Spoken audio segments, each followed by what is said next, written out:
këshillat e një dietari dhe urtari të këtij ummeti, të Zejnul Abidinit, të cilat ja ka dhënë fëmijës së tij, djalit të tij, dhe cilat janë shumë të vlefshme edhe sot, edhe nesër, dhe do të jenë të tilla me lejen e Zotit deri në ditën e llogarisë.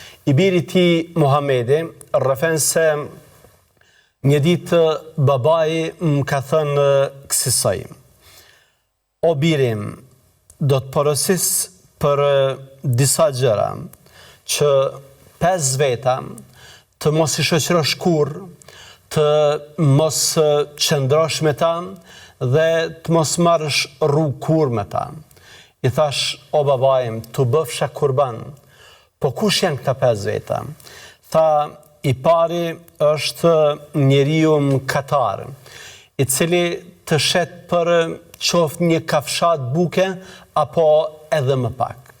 I dyti është njeriu koprac, i cili të braktis në kohën kur ke më së shumti nevojë për paranë e tij.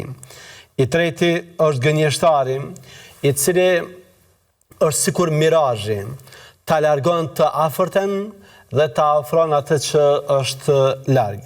I katërti është budallai, mos e shoqëron nga se ai duke dashur të bëj mirë të bën keq, dhe i pesti është njeriu i cili i shkëput lidhjet familjare. Mos e shoqëro nga se në Kur'an unë kam gjetur që ky njeri është i mallkuar në 3 raste. Pra është një porosi e çmuar, porosi me vlerë, për të birin që disa njerëz me tipare të caktuara të mos i shoqëroj, për shkak se ata mund ta çorientojnë, ata mund ta lajthisin, ata mund ta devijojnë nga rruga e drejtë, dhe kështu ai mund të përfundojë i humbur dhe devijuar. Përkundrazi, të përzgjedhë shoqërinë ata që kanë tiparet e kërkuara fetarisht, ata që ndihmojnë në rrugën e Allahut te bareke ve teala, ata që janë krah për të mirën.